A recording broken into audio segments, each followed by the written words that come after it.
श्रीमद् भगवद गीता में 4th अध्याय का हम लोग विचार कर रहे थे। उसमें प्रसंगतः 2 कोटि के ज्ञानियों का विचार हो रहा था।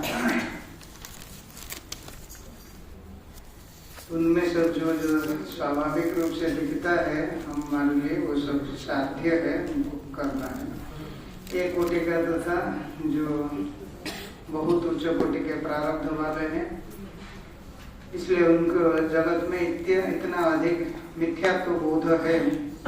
केवल जीवन मात्र के लिए उनका कुछ प्रवृत्ति अगर दिखती है और कभी कभी वो भी नहीं है। जब ऊंचे भूमिका में रहते हैं तो शरीर रक्षा के लिए भी उद्यम नहीं करते। किंतु जो लोग प्रारब्धवश समाज में रहते हैं, लोक कल्याण के लिए वो लोक संग्रह करते हैं, उनके बारे में ये श्लोक विचार हो रहा था। 20वां श्लोक।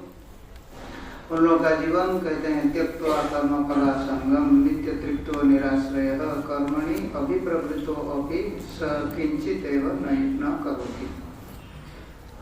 कर्म और फल ये दोनों में आसंग त्याग करना। कल हम इसका विचार कर लिए थे।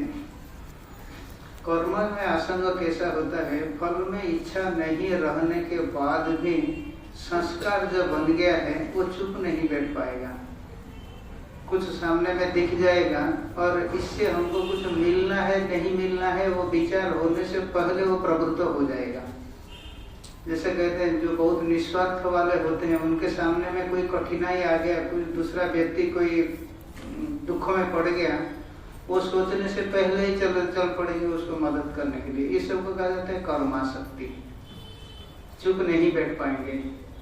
तो उसको भी कहते हैं कि वो भी एक प्रकार की आसक्ति है, वो भी छुप जाता है उन लोगों का। आसक्ति नहीं रहती, कर्मों में भी आसक्ति नहीं रहती। इसको कैसे हम परीक्षा करेंगे हमको कर्मों में आसक्ति है नहीं है? तो जिस कर्मों के लिए चल पड़े थे, कोई आके कहा कि चुप बैठ जाओ, कहाँ जाते हैं? तो बोले हाँ हमारा भी ठीक है, चुप बैठ गए, तो जानेंगे उसको आसक्ति नहीं है। अगर कोई रोकने के बाद भी और कारण ही बता दिया, कहाँ भागते रहते हैं, ये सब कोई सत्य है क्या? वो केवल संस्कार से भाग रहा था, उसको अभी निश्चित हो गया कि जगत मिथ्या है। होने के बाद भी वो चल रहा था संस्कार के बस। कोई स्मरण कर दिया तो कहाँ ठीक है, वो चुप हो जाएगा, जानेंगे उसको आसक्ति नहीं है। तो जब तक हमको लगता है कि नहीं ये नहीं करने से इसमें कोई कठिनाई होगा, हमको कर्म में आसक्ति है और यह आसक्ति हम लोग का रहना अभी आवश्यक है, ताकि हमको ये फलासक्ति से छुड़वाएगा। जो कोई शायद ये बता रहे थे कि जो ट्रेन वाला घटना हम लोग शायद सुबह विचार किए थे, अभी हमको कर्म करते ही रहना पड़ेगा। कर्माशक्ति हम छोड़ नहीं दे पाएंगे। शरीर से जो आबद्ध होकर के कर्म करते थे, उससे हट करके निष्काम होकर के कर्म करेंगे, कर्म करना पड़ेगा। ये आसक्ति अभी हम लोग को रखना पड़ेगा जब तक हमको ज्ञान न हो जाए। क्योंकि ज्ञान होने के बाद भी ज्ञानी भी करते हैं, यहाँ कहा जाता है, और हम कहाँ छोड़ दे सकते हैं, तो करना ही है।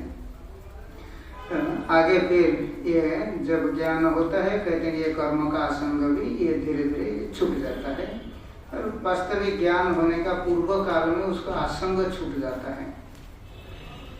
आगे ये सब जितना जितना अनुभव करेंगे और ये स्पष्ट होगा। नित्य तृप्त, जब फल में भी कोई आसंग नहीं है, कर्मों में भी आसंग नहीं है, तब नित्य तृप्त, अर्थात किसी विषय में और उसको कोई इच्छा नहीं रह जाएगा। निराश्रय, निराश्रय अर्थात आश्रय जिसमें खड़े होकर के हम कुछ करते हैं, अर्थात वो साधन जिसको व्यवहार करके हम साध्य प्राप्ति के लिए उद्यम करते हैं। यह ज्ञानी जो लोकालय में रहते हैं, उनका ये लक्षण है कि उनके पास कोई साधन नहीं रहेगा, क्योंकि उनको कुछ साध्य प्राप्त करना है नहीं। वो तो केवल लोक कल्याण के लिए है विद्यमान। और लोक कल्याण करेंगे कैसे? कहते हैं अपने जीवन के द्वारा करेंगे। अगर वो पदार्थों को संग्रह करेंगे, ये दूसरों को कैसे कहेंगे कि आप इसको न करो? इसलिए उनके पास भी निराश्रय अवस्था रहेगा, अर्थात कोई साधन उनके पास भी नहीं रहेगा। कोई अगर कर्म की आवश्यकता है, कहते हैं जिनके लिए कर्म की आवश्यकता है वही लोग साधन लाएंगे। चलिए महाराज जी थोड़ा पूजन करेंगे, कहेंगे हाँ ठीक है चलिए, पहुंच जाएंगे शिव जी के पास। अगर कहने वाले जो कहे थे कि चलिए, अगर वो लोग खाली हाथ आए तो ये भी कहेंगे हाँ खाली हाथ है, ठीक है, मानसिक पूजा कर लेंगे, चलिए। तो इनके पास कोई साधन नहीं रहेगा। वो साधन लाए हैं तो कहेंगे हाँ ठीक है, चलिए पूजा करें। तात्पर्य यह है कि ज्ञानी अगर लोकालय में रहा, उसके पास कोई साधन नहीं रहेगा। एक बार एक व्यक्ति आए थे, महाराज जी के कमरे में गए। महाराज जी तीर्थ कुटीर का ऊपर वाला वो कमरे में रहते थे। एक लकड़ी का कुर्सी है, सामने में एक लोहा का टेबल है। तो वो देख करके फिर आए कि ये महाराज श्री है जिनके बारे में हम लोग सुने थे। बोला हाँ यही महाराज श्री है। बोला अच्छा ऐसे ही होते हैं ज्ञानी लोग? बोला हाँ ऐसे ही होते हैं। बोला हम बाकी जहाँ जहाँ गया है हम कहीं ऐसा नहीं देखा कि कमरा पूरा खाली खाली, कुछ नहीं है, लकड़ी का एक कुर्सी है और लोहा का एक टेबल है। ये आजकल आप कहीं भी जाइए कहीं ऐसा देखेंगे? हम कहा हाँ यही है, यही है ज्ञानी। उनको देख करके आपको लगेगा कि हाँ हाँ इनको तो कुछ आवश्यक ही नहीं है। और कमरे में जाएंगे आप, अगर बहुत सब चीज एकदम भरा हुआ ये देखेंगे, हमको कैसे वृत्ति होगी कि ये सब नहीं होना चाहिए? हमको भी लगेगा उनके कमरे में 5 है तो हमारे पास 10 होना चाहिए, इस प्रकार की बुद्धि होगा। तो यहाँ शास्त्र कहता है कि निराश्रय है, कोई साधन उनके पास नहीं रहेगा, जीवन ऐसा ही होगा। और वो कर्म में प्रवृत्त होते हैं। क्यों होते हैं? कहते हैं कि ये द्वितीय कोटि वाले ज्ञानी है। समाज में है तो लोगों को उन्मार्ग से हटा करके सन्मार्ग में लगाएंगे, कहीं तो स्वयं भी उसमें प्रवृत्त होंगे, कर्म करेंगे। वो जानते हैं कर्म करना कोई आवश्यक नहीं है, किंतु संस्कार बस उसको छोड़ नहीं पाए हैं अभी। इसलिए कर्म करते हुए भी कहते हैं स किंचित नैवं करोति। ये पंचदशीकार कहते हैं वैराग्य बोध परमा सहायास्ते परस्परम प्रायेण सह विद्यन्ते वियुज्यन्ते क्वचित क्वचित। वैराग्य, बोध और उपरमा, ये 3 साथ साथ रहते हैं। ज्ञानी के पास ये रहेगा ही। जिसको बोध है, जो ज्ञानी है, उसके पास वैराग्य और उपरति, ये दोनों उनका जीवन में दिखेगा, प्रायशः दिखेगा। किंतु वियुज्यन्ते क्वचित क्वचित, हो सकता है कि कोई ज्ञानी का जीवन में ये उपरति और वैराग्य इतना नहीं दिखेगा, किंतु बोध उसको है, निश्चय है। उपरति नहीं हुआ है अर्थात कर्मणि अभिप्रवृत्तो, कि वो कर्म में प्रवृत्त हो रहा है। उसको क्या होगा? तो आगे कहते हैं कि सहायास्ते परस्परम वियुज्यन्ते क्वचित क्वचित। आगे कहते हैं दृष्टम दुखम, अच्छा मोक्ष विनिश्चय किंतु दृष्टम दुखम न नश्यति। जिसको बोध तो दृढ़ है किंतु वैराग्य और उपरति दृढ़ नहीं है, उसका मोक्ष है अर्थात वो जीवन मुक्त है, किंतु उसका जो दृष्टम दुखम ये कभी कभी आएगा। क्योंकि उपरति और वैराग्य अगर दृढ़ नहीं है, कभी कभी कर्म में प्रवृत्त होने का समय में कोई बाधा आएगा, कोई झटका लगेगा, कुछ होगा, तो कभी हो जा सकता है उसमें। और वो सब जब होगा, कहते हैं उसका प्रारब्ध धीरे धीरे पूरा हो जाएगा तो आगे ऊपर भूमिका में हो जाएगा। तो अभी यहाँ हम लोग विचार कर रहे हैं, ये थोड़ा नीचे भूमिका वाले ज्ञानी है, कर्मणि अभिप्रवृत्तो होती, क्योंकि उसका प्रारब्ध है, अभी वो कर्म में कुछ दिन रहेगा अर्थात अपने इच्छा से नहीं कर रहे हैं, परिवेश परिस्थिति जैसे है। कहीं हम लोग कैलाश आश्रम में रहेंगे और हम ज्ञानी है, हम क्यों आरती जाएंगे? वो नहीं होगा। तो अगर वहाँ है तो परिवेश परिस्थिति अर्थात वहाँ का नियम के अनुसार हो जाएगा, करेगा कर्म में प्रवृत्त होने पर भी। किंतु उसकी बुद्धि ऐसी रहेगी कि घंटी लगी तो कहेगा ये शरीर चला मंदिर के लिए, तो शरीर गया वहाँ खड़ा हुआ, और फिर स्तोत्र पाठ हुआ, कहते हैं बुद्धि वो स्तोत्र का अर्थ को विचार की। इस प्रकार की उसकी बुद्धि रहेगी। स किंचित नैव करोति, शरीर बुद्धि इत्यादि तो करते रहेंगे, इंद्रिय करते रहेंगे, किंतु उसका अंदर में निश्चय होगा कि ये तो सब हो रहा है शरीर मन बुद्धि इत्यादि से। स किंचित नैव करोति, इस प्रकार की है। लोक संग्रह में जो ज्ञानी अभी प्रवृत्त है उसके लिए यह श्लोक कहा गया। यह श्लोक उच्चारण करेंगे। कर्मण्येति प्रवृत्तोऽपि त्यक्त्वा कर्मफलासंगं नित्यतृप्तो निराश्रयः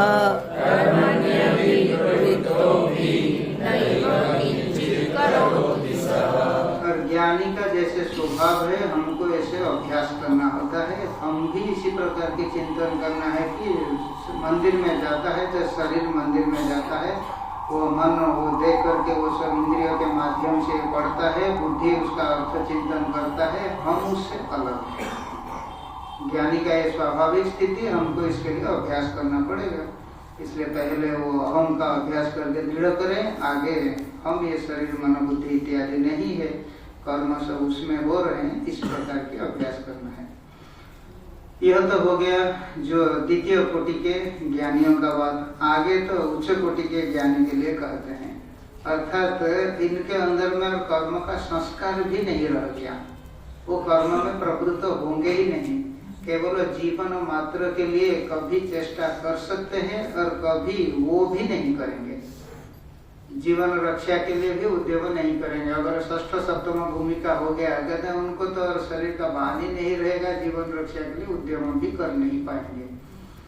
और पंचम भूमिका में रहने पर भी कभी होगा कि ये जीवन रक्षा करना कोई आवश्यक भी नहीं है, इसलिए वो क्षुधा प्यासा इत्यादि को भी वो कभी कभी अर्थात उसके ऊपर महत्व नहीं देंगे। इस सब मतलब उच्च कोटि के ज्ञानी के लिए आगे कहा जाता है, निराशीर्यत चित्तात्मा त्यक्त सर्व परिग्रह शारीरं केवलं कर्म कुर्वन्नाप्नोति किल्बिषम्।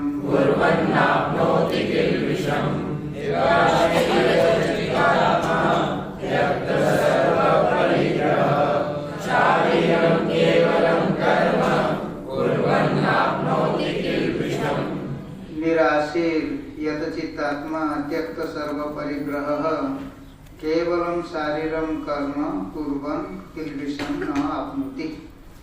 निराशीर, आशीर इच्छा, कोई इच्छा उनके अंदर में नहीं है। जो ये उच्च भूमिका वाले ज्ञानी होते हैं उनके अंदर में कोई इच्छा नहीं है। ये क्षुधा प्यासा, इसका जो इच्छा है ये इतना बलवान है कि ध्यान से भी समाधि से भी उठा करके कभी प्रवृत्त करवा देगा। जिसको 5 दिन तक भूखा रहने का अभ्यास वो कर लिया पहले, तो ठीक है, वो 3 दिन तक ध्यानस्थ हो जाएगा, समाधिस्थ हो जाएगा। यह जो कहा जाता है कि वो अपना चित्त और आत्मा, आत्मा का अर्थात यहाँ कार्यकरण संघात इंद्रिय और शरीर, और चित्त अर्थात मन, इसका मन इंद्रिय और शरीर इतना नियंत्रण हो गया कि वो 3 दिन के बाद 5 दिन होने पर भी उसको इच्छा नहीं जगेगी कि मेरे को जा करके कुछ भिक्षा ग्रहण करना है, इस प्रकार की भी उसको नहीं होगा। ये बहुत उच्च कोटि के होते हैं। तो जो ये भूख प्यास इत्यादि को भी वो पार कर जाते हैं। ये बहुत हम लोग महात्माओं के बात सुने हैं, 8 दिन 10 दिन ऐसे भूखा रह जाना उनके लिए कोई अर्थात बड़ी बात नहीं है, रह जाते हैं, अभ्यास करते हैं पहले, आगे ऐसा रह जाते हैं। और एक महात्मा तो आप ही जानते हो, रमणानंद जी, जो पिछले साल, उनको एक्यूट डायबिटिक था और वो बोल रहे थे कि वो 27 दिन तक गंगा जल पी करके रहे, बाकी कुछ भी भोजन ग्रहण नहीं किए। और डॉक्टर भी आश्चर्य हो गया कि ये संभव है क्या। और वो इतना शरीर से फिट है, लगभग 5 फुट 11 इंच 6 फुट हाइट होगा, इतना शरीर में फिट है कि हम लोग जो जंगल में जाते थे लकड़ी लाने के लिए, संन्यास कार्य के लिए, वो कहेंगे मैं ये वृक्ष को चढ़ जाऊंगा, 60 साल उम्र में कहेंगे मैं चढ़ जाऊंगा इसको। तो केवल अर्थात ये इतने दिन उपवास करके उनका ये हमेशा के लिए डायबिटिक चला गया। ये डॉक्टर भी इसको प्रमाण नहीं कर पाए ये कैसे घटता है, किंतु उनका साक्षात हुआ।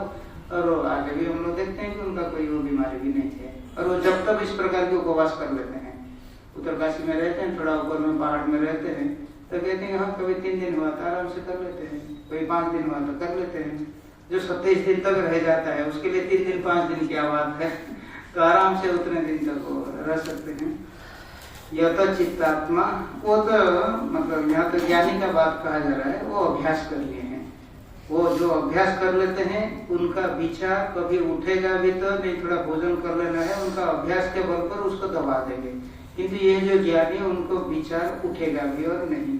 यथा चित्तात्मा उनका अंतःकरण, उसका शरीर इंद्रिय सब इतना नियमित हो गया, जब इनको भूख प्यास का भी कोई चिंता नहीं, वो परिग्रह किस लिए करेंगे? कहते हैं त्यक्त सर्व परिग्रह, उनके पास कोई परिग्रह नहीं रहता है, कुछ और इकट्ठा नहीं करते। ये हम सबको अभ्यास करना है, ज्ञानियों का जो स्वभाव है हम लोग को अभ्यास करना है, इसलिए बाहर बाहर हम लोग बात करते हैं।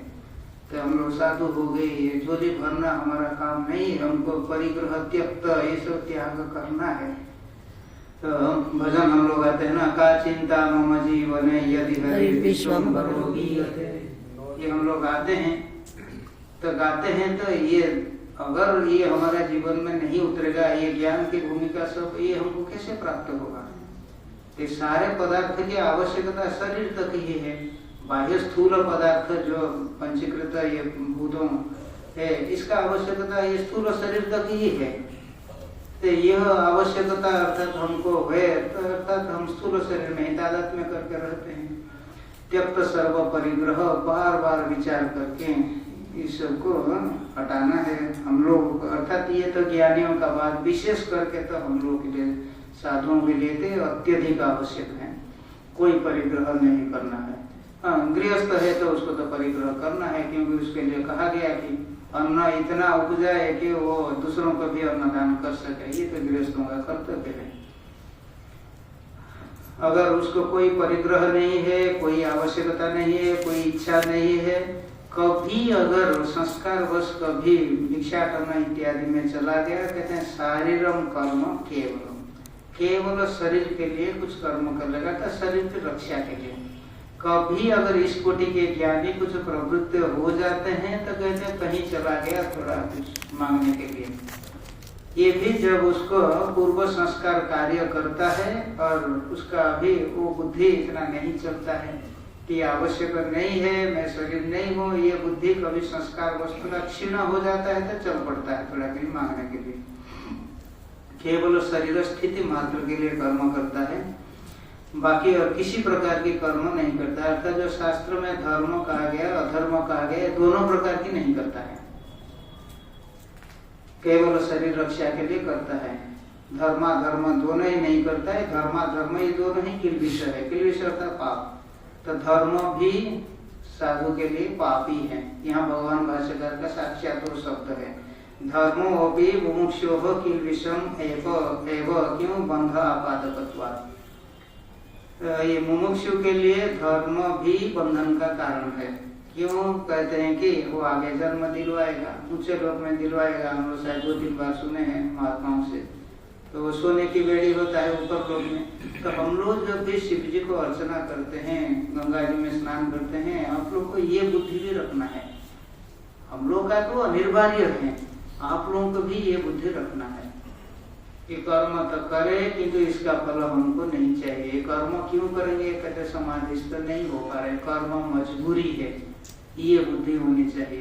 कर्म बहादुरी है तो उससे छुटकारा नहीं होगा। हम लोग का तो ठीक है, कर्म का तो बात ही नहीं है, मजबूरी बहादुरी का तो बात ही नहीं है। आजकल धीरे धीरे कहीं हो जाता है, किंतु साधुओं के लिए तो उसका बात ही नहीं है। गृहस्थों के लिए भी कर्म मजबूरी समझ करके करे। मजबूरी अर्थात मेरे को उसके लिए करना पड़ता है, उसकी सेवा करना पड़ता है, ये मूर्खता है। इस प्रकार की मजबूरी नहीं है। मैं स्वयं समाधिस्थ नहीं हो पा रहा हूँ इसीलिए करता हूँ, तो दूसरों के लिए ही करना है, ये बुद्धि होना है। मजबूरी अपने में है कि मैं समाधिस्थ नहीं हो पा रहा हूँ, मजबूरी नहीं कि उसके लिए करना पड़ता है, वो कहता है, ये तो असाधक बुद्धि है।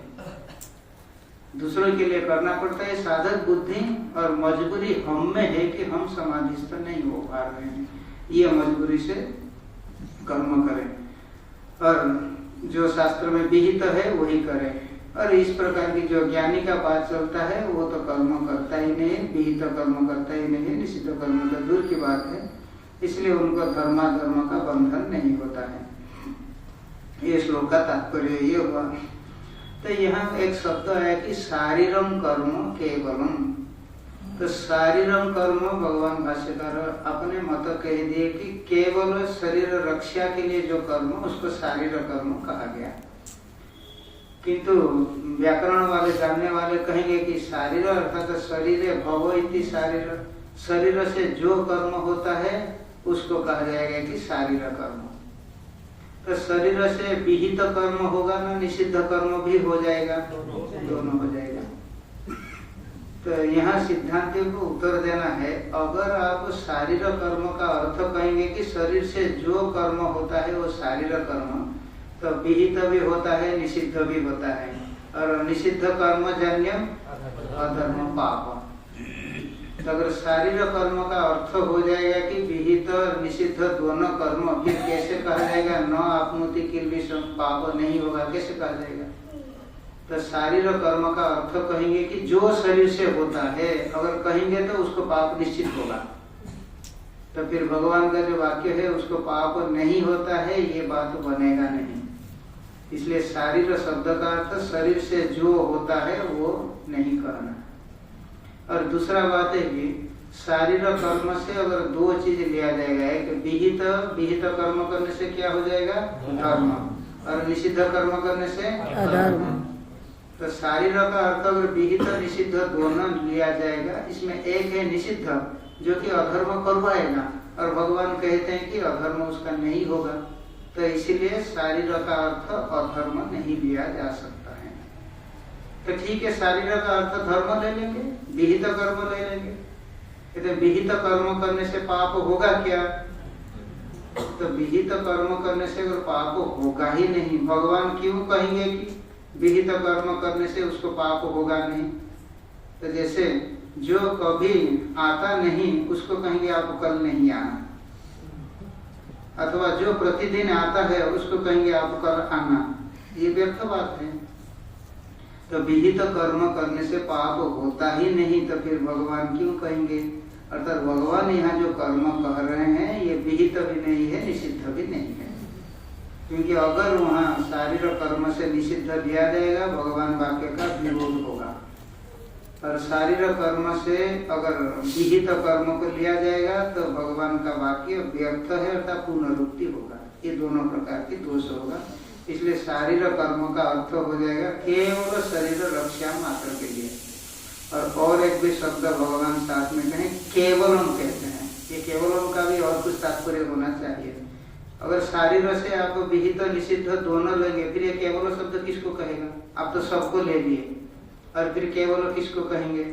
इसलिए यहाँ केवल शब्द का सामर्थ्य से भी लेना है कि शारीर का अर्थ केवल शरीर रक्षा के लिए जो कर्म, वो भी इस कोटि का ज्ञानी कभी कभी कर लेगा, वो सर्वदा नहीं करेगा।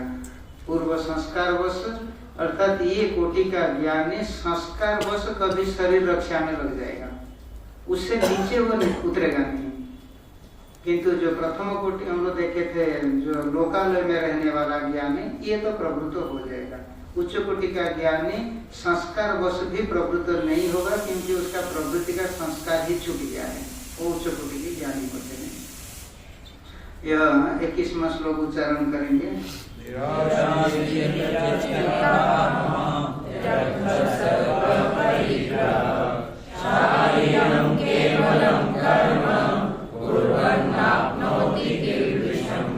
इसलिए लक्ष्य हमेशा ऊंचा रखे।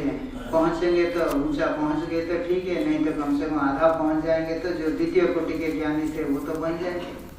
इसलिए लक्ष्य तो ऊंचा रखें। यह सब जो ऊंचे कोटि के ज्ञानी के लिए कहा गया, हम उसको अभ्यास करें।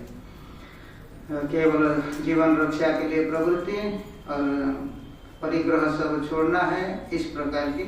और इंद्रिय, शरीर, यह मन, ये सब नियंत्रण, इसको अभ्यास हमको करना है।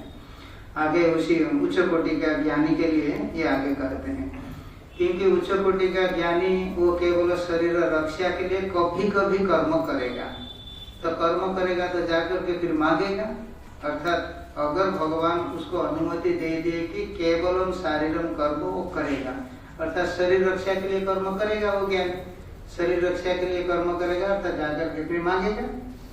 तो उसको ये प्राप्त हो गया, अधिकार मिल गया। जो हम कहते हैं ना हमारा लाल कपड़ा है, अधिकार क्या है? हम मांग सकते हैं, भोजन मांग सकते हैं शरीर रक्षा के लिए। तो वास्तविक हमको एक कपड़ा मांगने का भी अधिकार नहीं है, केवल भोजन मांग सकता है कपड़े वाले। तो अभी भी प्राप्त हुआ कि शरीर रक्षा करेगा तो भोजन मांगेगा। कहते ना वो भी नहीं है। उस उच्च कोटि के वाले जो है उनके लिए वो भोजन मांगने का वो भी नहीं, वो लोग करते नहीं, उनके स्वाभाविक। आगे श्लोक उसको कहते हैं यदृच्छालाभ संतुष्टो द्वन्द्वातीतो विमत्सरः समः सिद्धावसिद्धौ च कृत्वापि न निबध्यते। इसका उच्चारण करना लाभ संतुष्टो द्वन्द्वातीतो विमत्सरः समासिद्धावसिद्धौ च कृत्वापि न निबध्यते। नहीं अर्थ कोई बात सामान्य अर्थ। ये तो वास्तविक जो प्रथम कोटि के ज्ञानी और द्वितीय कोटि के ज्ञानी ये तो मुख्यतः इन लोगों के लिए है। फिर भी आप लोगों के लिए द्वितीय कोटि का ज्ञानी वो भी हो जाए तो मतलब प्रशंसनीय है। इसलिए द्वितीय कोटि का ज्ञानी का तो विचार हो गया थोड़ा। अब ये प्रथम कोटि का ज्ञानी थोड़ा सा बता दो थोड़ा सा। तो जितना अब तक हो गया अपरिग्रह, अर्थात आप लोगों के लिए अपरिग्रह जितना सर्वनिम्न हो सके, पैसा के पीछे भागना नहीं है, उसके लिए जीवन नहीं लगा देना है। वो आएगा जितना चाहिए वो आएगा। और बार बार हम लोग भी सुन रहे हैं भारत में आज का दिन में दारिद्र्य नहीं रह गया, कोई भूखा मरता नहीं। ये तो हम लोग के लिए तो एकदम मतलब क्या कहते हैं ना, जो पहले थोड़ा भोजन जहाँ मिलेगा थोड़ा वहाँ टिकना है। अभी तो वो बुद्धि में आवश्यकता नहीं है। कहते भारत में आज का दिन में भूखा कोई मरता नहीं। ये साधु तो भी कहीं भी रह सकते हैं। अच्छा वो क्या हमको पता नहीं, बट जो भी है हम लोग सुनते हैं कि आज का दिन में भारत में भूखा कोई रहता नहीं। तो अर्थात इस प्रकार की है। तो हम पैसा के पीछे ज्यादा भागे ना, लेके तो नहीं जाएंगे। कोई कह रहा था अलेक्जेंडर का बाद आज कर रहे थे, वो बता करके गया कि देखो भाई खाली जाना पड़ता है।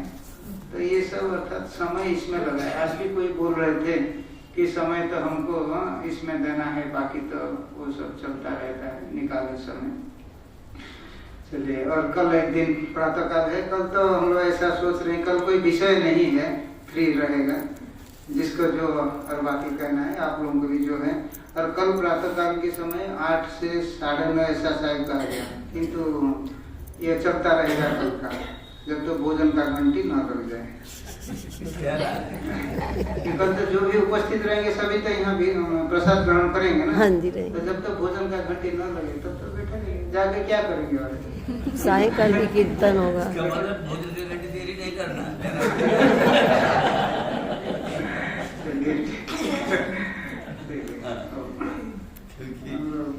करके